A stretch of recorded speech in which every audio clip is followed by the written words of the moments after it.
사도 바울이 고린도 교회에 편지를 쓰면서 고린도 교회에 대해서 언급한 걸 보면 고린도 교인들은 철학을 많이 알고 또 토론에 아주 능한 사람들이었던 모양입니다. 게다가 성령의 은사도 고린도 교회는 얼마나 강하고 풍성했는지 모릅니다. 그런데 이 고린도 교회의 문제는 파가 나뉘어서 교인들끼리 그렇게 싸운다는 것이었습니다.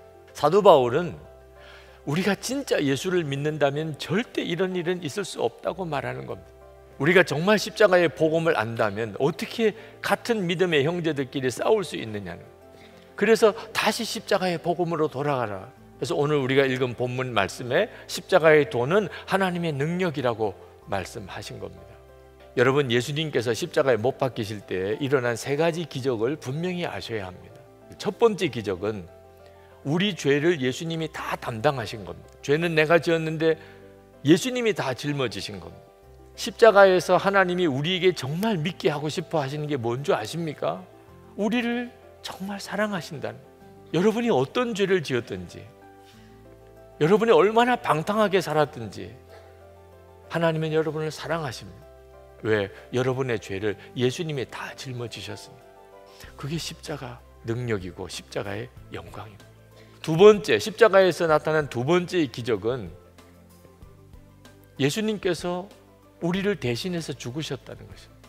그런데 예수님이 나를 대신해서 죽으셨다는 말은 좀 더 정확하게 표현하면 내가 예수님을 죽였다는 것입니다.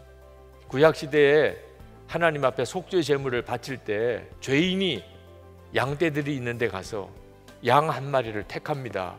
그 양은 그 택한 사람이 죽이는 거예요. 그래서 속죄 제사가 되는 겁니다. 예수님이 누구십니까? 우리의 속죄 제물, 우리를 위해 하나님 앞에 속죄 제물이 되신 하나님의 어린 양. 그렇다면 예수님은 누가 죽인 겁니까? 내가 죽인 거죠. 그 사실이 분명히 깨달아지는 순간에 우리의 삶은 완전히 뒤집어집니다. 예수님의 십자가에서 일어난 세 번째 기적이 뭔지 아십니까? 예수님과 우리가 십자가에서 온전히 하나가 되었다, 연합하였다는 것입니다.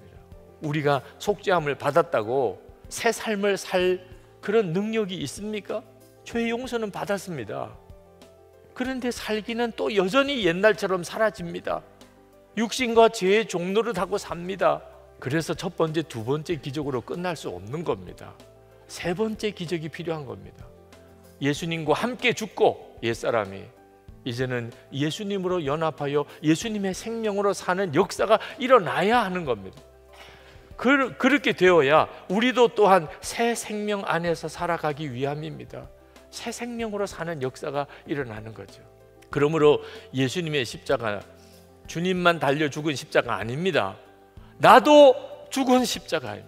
여러분, 이번 한 주간, 고난 주간 여러분 자신이 달려 죽은 십자가인 것입니다. 그리고 예수 그리스도와 함께 정말 죽고 예수로 사는 놀라운 은혜의 눈이 열리시게 되기를 축복합니다. 그래야 부활주일이 오는 겁니다. 내가 예수님과 함께 십자가에 죽었기 때문에 주님과, 부활의 주님과 함께 사는 그 부활절이 나에게 감격이 되는 것입니다.